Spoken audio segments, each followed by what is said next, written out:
नमस्कार दोस्तों, मैं शुभम तिवारी आप सभी का हमारे साईं बाबा इन्फोटेक चैनल पर हार्दिक स्वागत करता हूं। दोस्तों, जैसा कि आप सभी जानते हैं कि मध्य प्रदेश में ग्रुप 3, ग्रुप 2 और ग्रुप 5 इसकी तैयारी हम लोग आपके लिए करा रहे हैं। यहाँ पर मैं हिंदी आपके लिए पढ़ाने वाला हूँ और आप सभी जानते हैं कि कल का जो टॉपिक था वो संधि को लेकर था। संधि का जो पहला पार्ट है जिसमें स्वर संधि के बारे में जितने भी स्वर संधि के टाइप्स होते हैं वो सब कुछ मैंने ट्रिक के माध्यम से आपको कल के सेशन में बताया था और आज के इस सेशन में आप सभी को बताने वाला हूं संधि में जो व्यंजन संधि और विसर्ग संधि ये चीज़ जो आपको बच गई थी उसको मैं कवर करूंगा। सब कुछ डिटेल्स में आपको बताने वाला हूं, कॉन्सेप्ट समझाऊंगा और साथ में आपको पूरे की सारे की ट्रिक के साथ आपको समझाने की कोशिश करूंगा। तो आज के सेशन बहुत इंपॉर्टेंट भी है क्योंकि बहुत सारे लोगों को दिक्कत होती है कि व्यंजन संधि जो होती है वो थोड़ा सा टफ होती है, लेकिन यकीन मानिए एक बार जब आप इस वीडियो को पूरा देख लेंगे तो आपको व्यंजन संधि से रिलेटेड कोई भी डाउट नहीं रह जाएगा। ठीक है, तो उम्मीद करता हूं आपने अभी तक हमारे चैनल को सब्सक्राइब कर लिया होगा क्योंकि इसी तरह की यूजफुल क्लासेस के लिए आपको हमारे चैनल को सब्सक्राइब करके बेल आइकन पर क्लिक करके ऑल नोटिफिकेशन पर ऑन करना होगा जिससे आपको आगे आने वाली क्लासेस की नोटिफिकेशन मिल सके। इसके अलावा मैं आप सभी को ये बताना चाहता हूं कि हम लोग कौन सा एग्जाम को टारगेट कर रहे हैं। तो भाई हम लोग कौन एग्जाम को टारगेट कर रहे हैं, ग्रुप 2 सब ग्रुप 4 मतलब लेबर इंस्पेक्टर के एग्जाम को टारगेट कर रहे हैं। इसके अलावा ग्रुप 3 सब इंजीनियर और ग्रुप 5 लैब टेक्नीशियन, फार्मासिस्ट और भी बहुत सारी पोस्ट है। तो ग्रुप 5 में जितनी वैकेंसी उन सभी एग्जाम्स के लिए ये सारे सब्जेक्ट्स कॉमन रहेंगे और ये सारे सब्जेक्ट्स में पूरे टॉपिक्स हम आपको कवर कराएंगे। तो ये सारे एग्जाम्स के लिए जैसे मैं यहाँ पर आपको बताया ग्रुप 2, ग्रुप 3 और ग्रुप 5 ये तीनों के लिए जो क्लासेस चल रही हैं। तो चलिए मैं आपको बताता हूं कल मैंने क्या क्या आपको बताया था। संधि हो गया था, इसके अलावा मैंने आपको जो स्वर संधि होती है उसके टाइप्स के बारे में आपको डिटेल्स में जानकारी दिया था और लास्ट में आपको मैंने इस तरह की जो ट्रिक है ट्रिक के माध्यम से मैंने आपको समझाया था। चलिए तो फिर आज के सेशन को शुरू किया जाए। आज का सेशन का नाम है व्यंजन संधि। ठीक है, देखिए स्वर संधि तो अपना हो गया, अब बात कर लेते हैं व्यंजन संधि की। तो देखिए व्यंजन मतलब कॉन्सोनेंट होता है, आप सभी जानते हैं कॉन्सोनेंट बोलते हैं इंग्लिश में। ठीक है, तो ये हो गया और इसके अलावा मैं आप सभी को बताना चाहता हूं कि व्यंजन का मतलब क्या होता है। ये व्यंजन का मतलब व्यंजन संधि की अगर परिभाषा की बात करूं तो व्यंजन का व्यंजन से अथवा किसी स्वर से मेल होने पर जो परिवर्तन होता है उसे व्यंजन संधि कहते हैं। अगर मैं इसकी परिभाषा की बात करूं व्यंजन संधि की तो व्यंजन की संधि की परिभाषा क्या होती है भाई कि अगर व्यंजन का किसी व्यंजन से या फिर किसी स्वर से भी मेल होगा तो मेल होने के बाद जो परिवर्तन होता है उसको क्या बोलते हैं, व्यंजन संधि। अगर मैं बात करूं एग्जाम्पल के लिए तो यहां पर आप दे सकते हैं शरद चंद्र, यहां पर एक शब्द है और अगर मैं इसका संधि विच्छेद करूं तो शरत धन चंद्र आता है। तो यहां पर मैं आपको बताया था नियम कि पहले शब्द का आखिरी वर्ण देखा जाता है, वर्ण का मतलब अल्फाबेट होता है। तो यहाँ पर आखिरी वर्ण क्या है, ता। ता के नीचे यहाँ पर हलंत लगा हुआ है। तो आप देखिए जो ता आता है वो ता क्या है, कॉन्सोनेंट है मतलब व्यंजन है। ठीक है, ता था दा धा ना काक से लेकर ज्ञा तक पूरे कॉन्सोनेंट होता है, व्यंजन होता है, सब जानते हैं आप लोग। तो ये सारी चीजें क्या हो गई, व्यंजन संधि का एग्जाम्पल हो गया। अब यहाँ पर हमको ये समझना है मेन कि एग्जाम्पल तो आप लोग समझते हैं भाई कि ये अपना क्या होता है कि सारे व्यंजन क्या होते हैं, ये सारी चीजें आपको पता है, लेकिन एग्जाम में बहुत सारे नियम होते हैं जो व्यंजन संधि को लेकर आपको जानना बहुत जरूरी है क्योंकि कंफ्यूजन इसमें बहुत ज्यादा होता है। लेकिन यकीन मानिए आपको मैं ट्रिक के साथ माध्यम से बताने की कोशिश करूंगा जो आपको बहुत ईजी तरीके से समझ में आ जाएगा। तो आज की हमारी ट्रिक है और आज की हमारी ट्रिक का नाम क्या है, 3-5 छत पर। क्या है, 3-5 छत पर, ये है हमारी ट्रिक का नाम। अब आप बोलेंगे ये क्या ट्रिक हुई भाई, तो चलिए आप लोग समझिएगा 3-5 छत पर का मतलब क्या होता है। तो देखिए सबसे पहले है यहाँ पर बात करें सिर्फ 3 की। क्या है, सिर्फ 3 की बात करते हैं। तो 3 का मतलब क्या होगा कि वर्ग के पहले वर्ण का तीसरे वर्ण में परिवर्तन। ये मैं आपको नियम बता रहा हूं। देखिए क्या बता रहा हूं मैं आपको, व्यंजन संधि के नियम। ठीक है, व्यंजन संधि क्या होता है वो मैंने आपको बता दिया। अब मैं आपको इसके नियम बता रहा हूं जिसमें से व्यंजन संधि से रिलेटेड कोई भी क्वेश्चन अब आपके सामने रखा जाएगा तो कभी भी आपसे गलती नहीं होगी और एग्जाम में आपको पूरे के पूरे नंबर मिलने वाले हैं। ऐसा कैसे पॉसिबल हो पाएगा, चलिए देखते हैं। ठीक है, देखिए बहुत सारे यहाँ पर नियम है और मैं एक चीज़ और आपको बता देता हूँ, नियम व्यंजन संधि में बहुत सारे हैं। ठीक है, लेकिन मेनली हम 4 से 5 नियम को पढ़ेंगे। 5 नियम में 98% जो हमारे क्वेश्चंस हैं वो कवर हो जाते हैं। ज़्यादातर एग्जाम से यहीं से क्वेश्चंस आने हैं तो हम ज़्यादा डिटेल्स में नहीं जाएंगे। जो इंपॉर्टेंट चीज़ है एग्जाम के पर्सपेक्टिव से वो सारा कुछ मैं इस वीडियो में कवर कर लूँगा। ठीक है, इसलिए निश्चिंत रहिएगा। देखिए सबसे पहले हम बात कर रहे हैं 3 5 छत पर, ये ट्रिक का नाम है और इस ट्रिक का मतलब क्या होता है समझिएगा पहले कि 3 5 छत पर। तो 3 जो है इसको पहले हम देखते हैं कि 3 का मतलब क्या है। तो मैंने आपको एक चीज बताया है कि अलग अलग वर्ण होते हैं, जैसे अगर मैं बात करूं का वर्ग की, किसकी बात करूं, का वर्ग की बात करूं, तो का वर्ग में कौन कौन सा आता है आप लोग जानते हैं, वर्णमाला में का आएगा, उसके बाद खा आता है, का ख गा, फिर उसके बाद घा, फिर उसके बाद अंगा, यही आता है का ख गा घा अंगा, ये का वर्ग के अंतर्गत आता है। अगर मैं बात करूं इसके बाद खा वर्ग की, ठीक है, सॉरी का के बाद चा वर्ग की अगर मैं बात करूं, किसकी बात करूं चा वर्ग की, तो इसमें क्या क्या आता है, चा छा जा झा इया यही आता है, ठीक है। तो ये हो गया का वर्ग और ये क्या हो गया, चा वर्ग।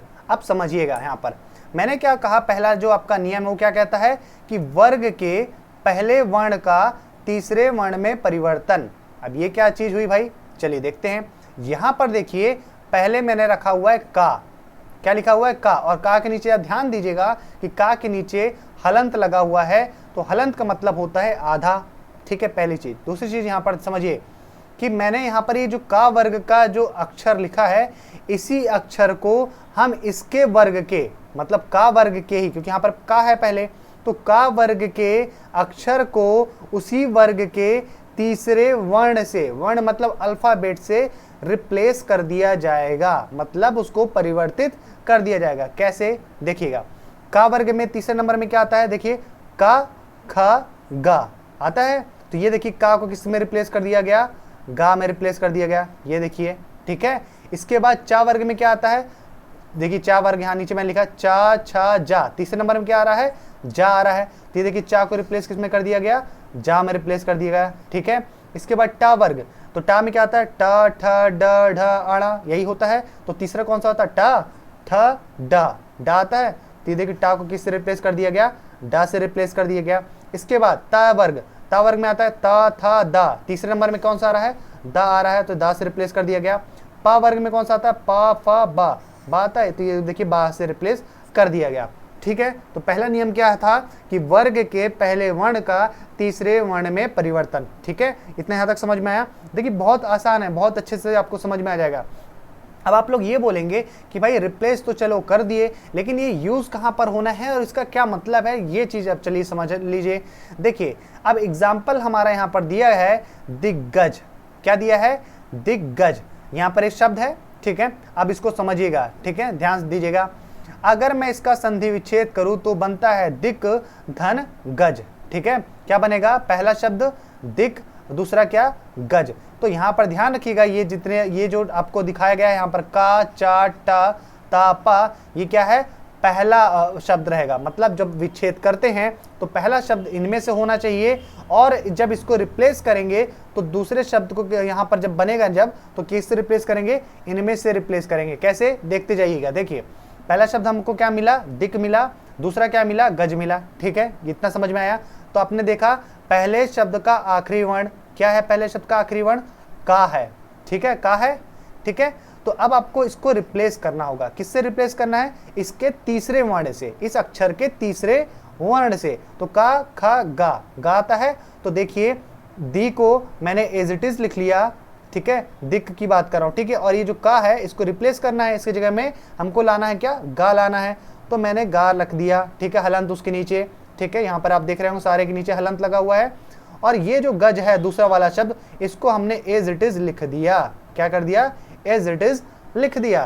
तो देखिए क्या बन गया हमारा ये जो पूरा बन गया, गा के नीचे हलंत लगा हुआ है, इसको इसका मतलब होता है आधा, तो हम लोग इसको इस तरीके से लिख सकते हैं कि नहीं, इसको हम लोग इस तरीके से लिख देंगे। तो देखिए हमारा शब्द क्या बन गया, दिग्गज बन चुका है, ठीक है। समझ में आ गया आप लोग को कि किस तरीके से संधि विच्छेद किया हुआ था, तो उस संधि विच्छेद से हमने शब्द का निर्माण कर लिया। तो इस तरीके से सारा ये होता है। आप लोग और एग्जाम्पल देख लीजिए तो और अच्छे से चीजें आपको समझ में आ जाएगी।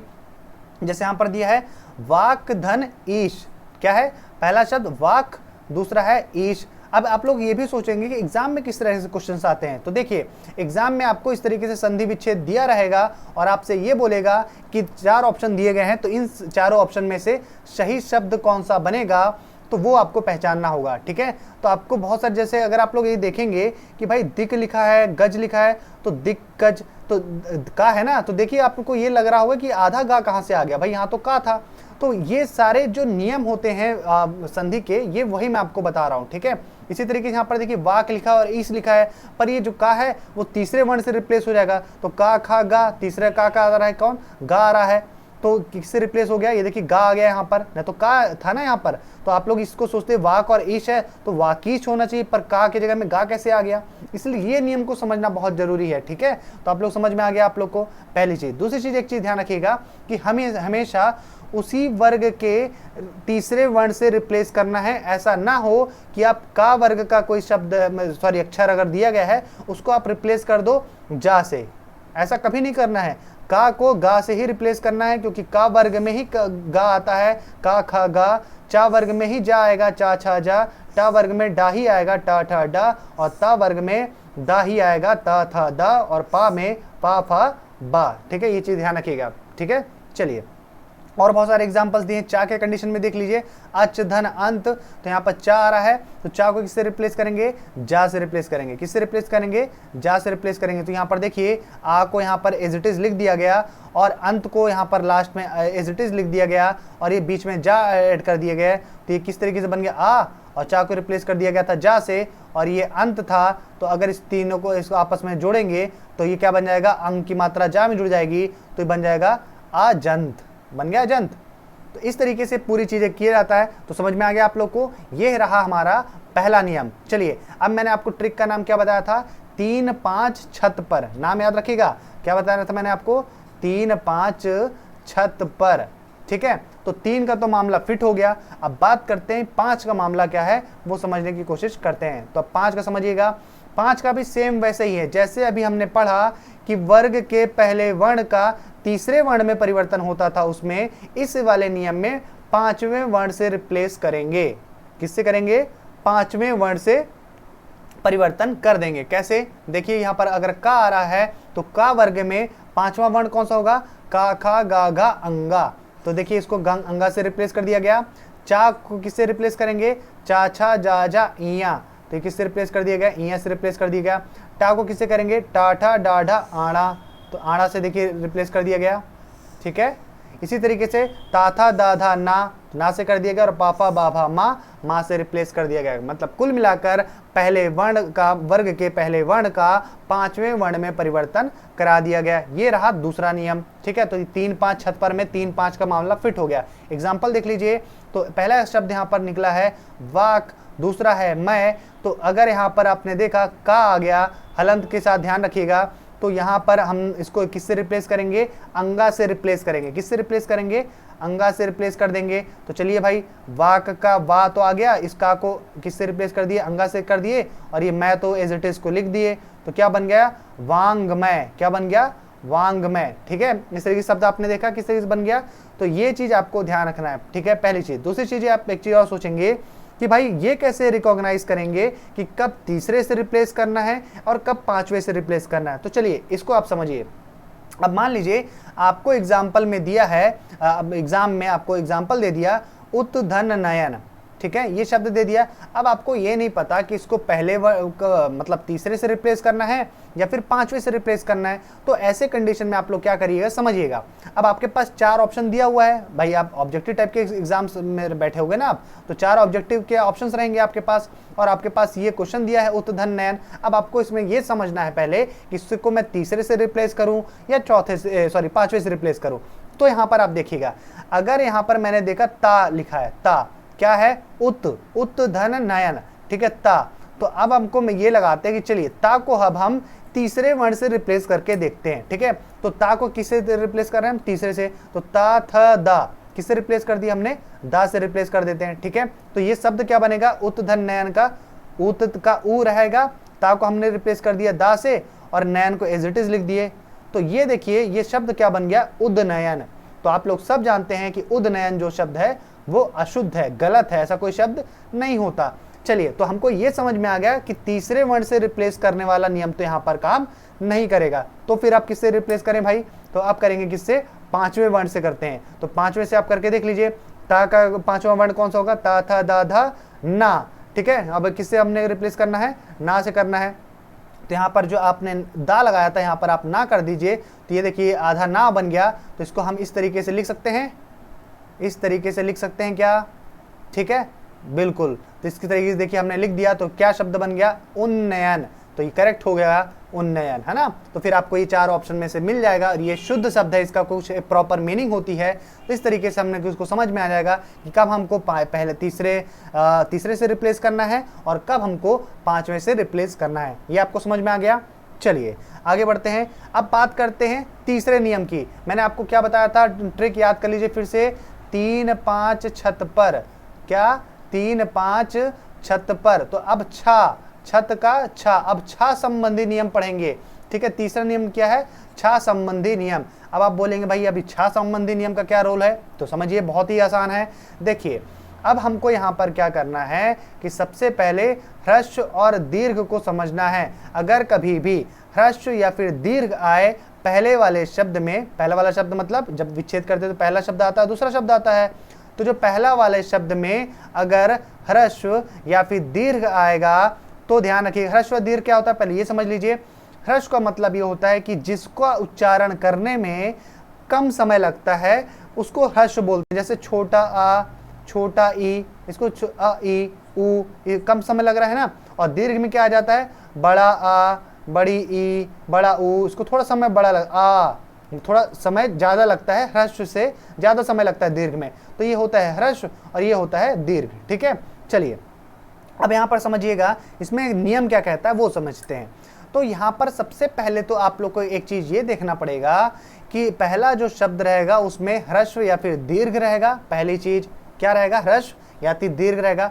और दूसरा वाला जो शब्द रहेगा ध्यान दीजिएगा उसमें आपको छा मिलेगा। क्या मिलेगा, छा मिलेगा। इसके अलावा कोई दूसरे शब्द नहीं रहेंगे। पहला वर्ण यहाँ पर आप देख लीजिए, छा आपको मिलेगा ही मिलेगा। अब आप बोलोगे ऐसा क्यों, ऐसा इसलिए क्योंकि छा संबंधी नियम हम पढ़ रहे हैं तो आपको छा ही मिलेगा, ठीक है, क्योंकि छा संबंधी नियम ही है भाई, तो छा ही मिलना चाहिए।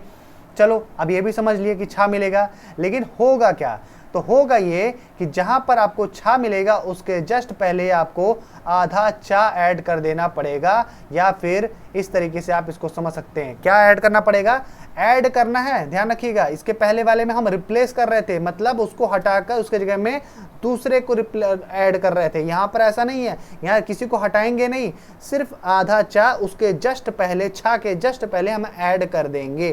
कैसे, समझिएगा। देखिए शब्द क्या है, पहला स्व, दूसरा क्या है छंद। तो हमने पहले इसको स्व पढ़ा, वा, तो हमको ये समझ में आ गया ये ह्रस्व है, ठीक है। दूसरे वाले में देखिए आ, तो आ में समझ में आ गया दीर्घ है, ठीक है। दोनों एग्जांपल एक साथ लेके समझा रहा हूँ जिससे आपको अच्छे से समझ में आ जाए। तो ये पहले वाले में ही समझ में आ गया ह्रस्व है या फिर दीर्घ है, अपना मामला यहाँ पर फिट हो गया। अब दूसरे शब्द का जो पहला वर्ण है वो छा है, तो ये समझ में आ गया भाई छा संबंधी नियम इसमें काम करेगा, ठीक है। अब समझिए इतना हो गया। तो अब हम लोग क्या करेंगे, मेरा नियम क्या कह रहा है कि हम इसको क्या कर देंगे, सिर्फ छा के जस्ट पहले हम आधा चा ऐड कर देंगे। कैसे, देखिए पहला वाला शब्द क्या था, स्वा, तो इसको एज इट इज आप लिख दो, स्वा लिख दिया मैंने, ठीक है। अब मैंने क्या बोला कि छंद, दूसरा वाला शब्द देखिए क्या है, छंद है, तो मैंने छंद ऐड कर दिया। अब मैं ये कह रहा हूं कि जब आपने छा देखा उसके जस्ट पहले, ये देखिए ये छा के नीचे हलंत लगा, मैंने आधा छा है ना, और ये चा के नीचे हलंत लगा मतलब आधा चा है, ये चीज ध्यान रखिएगा। तो जस्ट इसके पहले हमको आधा चा ऐड कर देना है, काम अपना फिट हो गया, बन गया क्या शब्द, स्वच्छंद, बन गया स्वच्छंद। बस बहुत आसान है, देखिए आपने कितना अच्छे तरीके से बन गया। देखिए अगला वाला एग्जाम्पल, आधन छादन, तो आज छादन बन जाएगा, देखिए आधा चा जुड़ गया। संधिधन छेद, संधिच्छेद हो गया। अनुधन छेद, अनुच्छेद हो गया। इसके अलावा एक चीज और यहाँ पर ट्रिक है कि जब कभी भी आपको छा के जस्ट पहले आधा चा दिख जाएगा तो आप समझ जाइएगा कि ये छा संबंधी नियम इसमें लागू हुआ है, इसलिए ऐसा शब्द बना हुआ है, ठीक है। इसको आप देख के उल्टी मैंने दूसरे तरीके से भी आप समझें तो इस तरीके से भी आप समझ सकते हैं, बहुत ईजी है आप लोग के लिए, है ना। चलिए अगला नियम की बात करते हैं। मैंने क्या बताया था, 3 5 छत पर, ट्रिक को याद रखिएगा, 3 5 छत पर, तो छत ता संबंधी नियम, ता संबंधी नियम हम लोग पढ़ेंगे। अब ता संबंधी नियम भी सब देखिएगा, बहुत इजी है। देखिए ता संबंधी नियम क्या कह रहा है, देखिएगा यहाँ पर अब ता संबंधी नियम है, ध्यान दीजिएगा। अब यहाँ पर क्या करना है कि सबसे पहले तो जो पहला जो शब्द रहेगा उस पहले शब्द में ता जरूर आएगा। अब आप बोलोगे क्यों भाई?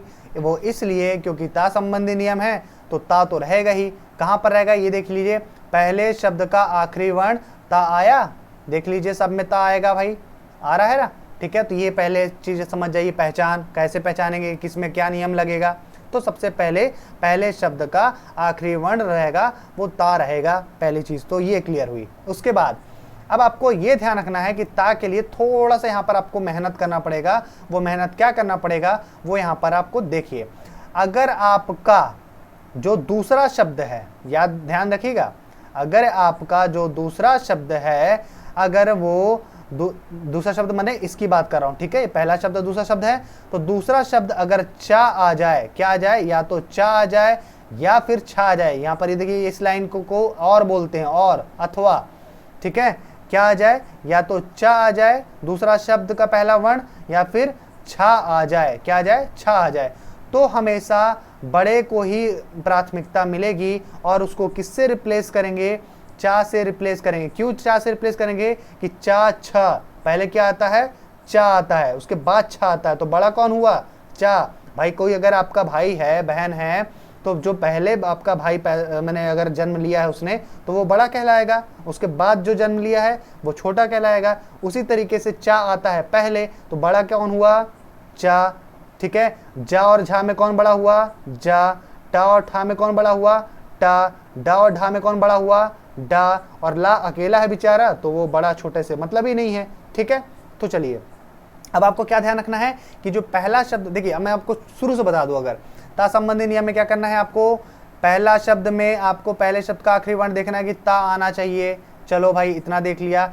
अब दूसरे शब्द में क्या देखना है कि चा, छा, जा, झा, टा, ठा, डा, ढा और ला, इनमें से कुछ ना कुछ आना चाहिए, ठीक है। तो यहाँ पर हमने देख लिया भाई चा आ गया, ठीक है, और यहाँ लास्ट वाले में देख लिया डा आ रहा है, तो ये देखिए चा भी आ गया और क्या आ गया, डा आ गया। तो मतलब हमारा ये ता संबंधी नियम यहाँ पर काम करेगा, ये हमने समझ गया है। अब अपन ने देखा पहले वाले एग्जाम्पल की अगर बात करें तो उत धन चारण, तो यहाँ पर देखिए उत धन चारण, तो उत में ऊ लिख लिया हमने पहले, ता को किससे रिप्लेस करना है, देखिए ता को किससे रिप्लेस करना है, ध्यान दीजिएगा यहाँ पर उत धन चारण में किससे रिप्लेस करना है, ता संबंधी नियम है ना, तो चा आ रहा था इधर दूसरे वाले शब्द में, तो चा को किससे रिप्लेस करना है, चा से करना है, ठीक है। आधा चा है, हलंत लगा हुआ है, ध्यान दीजिएगा, आधा चा ऐड कर दिए, और ये जो दूसरा शब्द है चारण उसको हमने एज इट इज लिख दिया, क्या बन गया, उच्चारण बन गया शब्द अपना उच्चारण, ठीक है। ये देखिए उच्चारण शब्द बन गया। इसी तरीके से देख लीजिए लास्ट वाला एग्जाम्पल उत धन डयन, ठीक है, तो ऊ को एज इट इज लिख दिए, ता आ रहा है मतलब, और इसके यहाँ पर डा आ रहा है, ठीक है, इस डा को आधे डा से रिप्लेस कर देंगे, ठीक है। तो यहाँ पर देखिए क्या बन गया, ये बन गया, और यहाँ पर जो डयन है दूसरा वाला शब्द एज इट इज उसको लिख दीजिए, क्या बन गया, ये उड्डयन, ठीक है, बन गया उड्डयन।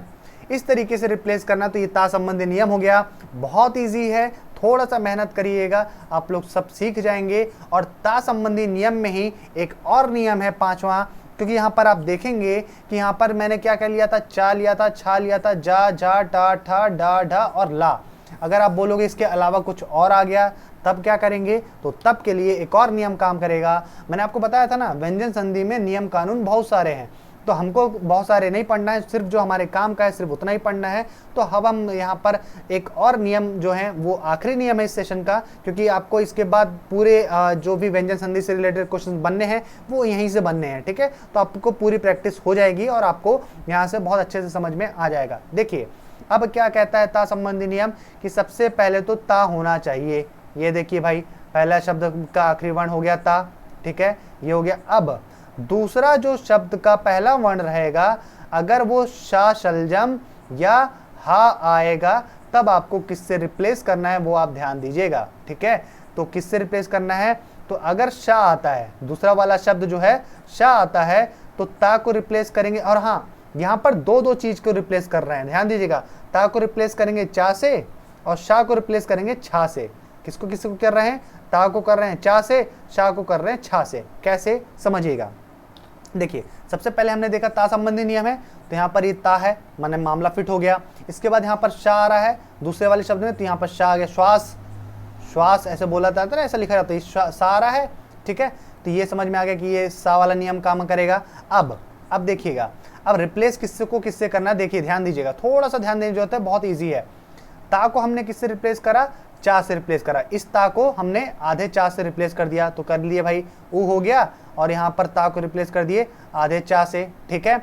अब ये जो शा है इसको भी रिप्लेस करेंगे, सा को किससे रिप्लेस कर देंगे, आधे छा से रिप्लेस कर दिए। ये देखिए क्या हो गया, उच्छ, ठीक है। और ये क्या था, श्वास, श्वास, श्वास था ना, तो उच्छ्वास, क्या बन गया, उच्छ्वास, ठीक है।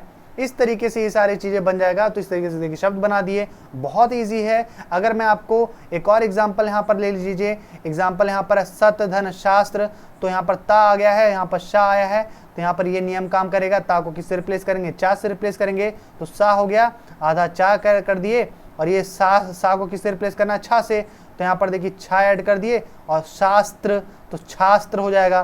तो क्या बन गया, क्या पूरा शब्द बन गया, सच्छास्त्र, क्या बन गया, सच्छास्त्र। बहुत इजी है, आपने देखिए। एक अगर आपको नहीं समझ में आया हो तो एक बार वीडियो को वापस से देख लीजिएगा, सब कुछ समझ में आ जाएगा। बहुत इजी है, थोड़ा सा ध्यान रखना पड़ेगा। और इस तरीके से आप इसका स्क्रीनशॉट भी ले सकते हैं, या फिर इसकी पीडीएफ आप डाउनलोड कर सकते हैं। टेलीग्राम चैनल पे हमारे पीडीएफ मिल जाती है, तो साईं बाबा इन्फोटेक आप सर्च भी करेंगे, टेलीग्राम चैनल आपको ग्रुप और चैनल दोनों मिल जाएगा। तो वहाँ पर जाइए, आपको इस पीडीएफ को डाउनलोड करिए। बहुत सारे क्वेश्चंस यहाँ पर आप देख सकते हैं, बहुत सारे मैंने एग्जांपल दिए हुए हैं, तो एग्जांपल्स को आप सॉल्व करिए, आपको भी अच्छा लगेगा। बहुत सारे आपको एग्जांपल्स मिल जाएंगे, तो आपकी प्रैक्टिस और भी अच्छे तरीके से हो जाएगी। सब कुछ आपको डिटेल्स में मिलेगा, सब कुछ यहाँ पर आप देख सकते हैं। कितने सारे एग्जाम्पल दिए, भरमार है पूरे एग्जाम्पल्स की, ठीक है। पूरे भरमार आपको संधि की पूरी सारणी मिल जाएगी, ये सारी चीज़ें आपको यहाँ पर मिल जाएगी, ठीक है। चलिए, तो ये तो हो गया। अब मैं आपको बता देता हूँ एक और संधि के बारे में, जो आप हमारा तीसरा टाइप था। क्योंकि मैंने आपको क्या बताया था, संधि कितने प्रकार की होती है, मेनली 3 प्रकार की होती है। पहला होता है स्वर संधि, दूसरा होता है व्यंजन संधि, और तीसरा होता है विसर्ग संधि, ठीक है। ये बताया था। तो मैंने आपको कल के सेशन में क्या बताया था, स्वर संधि और उसके पूरे टाइप्स बता दिया था। अभी मैंने व्यंजन संधि आपको बता दिया। अब विसर्ग संधि जल्दी से पढ़ लेते हैं, उसके बाद संधि का पूरा कहानी खत्म। और आपको संधि से रिलेटेड कोई भी कभी भी क्वेश्चन पूछ लिया जाएगा तो आपसे गलती कभी भी नहीं होगी। देखिए विसर्ग संधि क्या होती है, विसर्ग का मतलब होता है ये वाली मात्रा, ठीक है। ये जो आहा मैं आपको बताता हूँ ना, ये तो ये मात्रा होती है। तो इसके बाद स्वर या व्यंजन आने पर विसर्ग में जो विकार होता है उसे विसर्ग संधि कहते हैं। मतलब देख लीजिए एग्जाम्पल में आपको हमेशा मनः धन अनुकूल, तो क्या बन गया, मनोनुकूल, ठीक है। ये देखिए आहा की मात्रा आपको मिलेगी हर एग्जाम्पल में। आप मनः धन अनुकूल देख लीजिए, अधय धन गति देख लीजिए, मनः धन बल देख लीजिए, बहुत सारे ढेरों एग्जाम्पल है। देखिए निधन आहार, निराहार, निधन आशा, निधन धन, सब जगह आपको ये मात्रा दिख जाएगी। तुरंत जैसे आपकी दिख गई तो आप समझ जाएंगे क्या होगा, विसर्ग होगा। बहुत इजी है विसर्ग, तो आपको देखते ही समझ में आ जाएगा विसर्ग का एग्जाम्पल। इस तरीके से आप सारी चीज़ों को कर पाएंगे, बहुत इजी है। एक बार फिर से आप देख लीजिएगा वीडियो अगर आपको समझ में नहीं आया, लेकिन उम्मीद करता हूँ आपको सब समझ में आ गया होगा, क्योंकि बहुत ईजी तरीके से ट्रिक के माध्यम से मैंने आपको समझाने की कोशिश की है। सारी संधि इसमें समाहित है, सिर्फ 2 सेशन में आपको मिल जाएगा पूरा संधि का ये टॉपिक। अगर आपको ये वीडियो पसंद आई हो तो इस वीडियो को लाइक करके शेयर जरूर करिएगा। ऐसे लोगों तक हमारी जो मुहिम है फ्री एजुकेशन, क्वालिटी एजुकेशन हर व्यक्ति तक पहुंचाने की, क्योंकि आप सभी जानते हैं लॉकडाउन के बाद काफ़ी चीज़ें बदली हैं पूरे हमारे भारत में, पूरे विश्व में। तो हमारी एक कोशिश है, एक प्रयास है कि फ्री में हम जितना से ज़्यादा आपके तक कंटेंट पहुंचा पाएँ, आपकी तैयारी करा पाएँ। तो आप उन सभी लोगों तक जिनको इसकी ज़रूरत है उस वीडियो को वहाँ तक उनके लोगों तक पहुँचाइएगा, जिससे उनका भी भला हो सके। और अपनी तैयारी करते रहिए, चाहे ग्रुप 3 हो, ग्रुप 5 हो, या फिर ग्रुप 2 सब ग्रुप 4 हमारी लेवल इंस्पेक्टर के एग्ज़ाम्स की तैयारी हो, सबके एग्ज़ाम्स की तैयारी, इवन बैंकिंग एसएससी की भी तैयारी हमारे चैनल पर लगातार कराई जा रही है। तो आप सारे क्लासेस रेगुलरली अपने चैनल पे, हमारे चैनल में फ्री में देख सकते हैं। सारे की पीडीएफ आपको हमारे टेलीग्राम चैनल पे मिलते रहेगी। उम्मीद करता हूँ आज का सेशन आपको पसंद आया होगा। अगर आपको पसंद आया हो तो एक बार मेरी मेहनत के लिए इस वीडियो को लाइक करके, चैनल को सब्सक्राइब करके, बेल आइकन पर क्लिक करके नोटिफिकेशन को ऑन कर लीजिए, जिससे आपको हमारे वीडियो के नोटिफिकेशन हमेशा मिलते रहे। मिलते नेक्स्ट वीडियो में नए टॉपिक के साथ। तब तक आप सभी अपना ध्यान रखिएगा, पढ़ाई करते रहिए। जय हिंद, वंदे मातरम।